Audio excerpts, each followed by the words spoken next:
Hey, what's up? It's Matt here, and in this video, I'm going to show you how to install ChipBot. Before we get started, please make sure you have the ChipBot dashboard on one tab and the SquareSpace editor on the other. To start, go to your ChipBot dashboard, and then on the left-hand navigation, click Customize ChipBot. After that, click Install ChipBot. Then click Copy Code. Next, switch over to your SquareSpace tab, click Settings, go to Advanced. You got to scroll down for that. Then go to Code Injection, and then here, go to the footer and hit Paste. And on the top left, hit Save.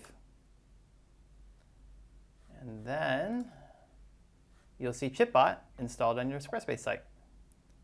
If you have any questions, please reach out on your dashboard, email us, or DM us on our Twitter handler at GetChipBot. Thanks, and talk to you soon.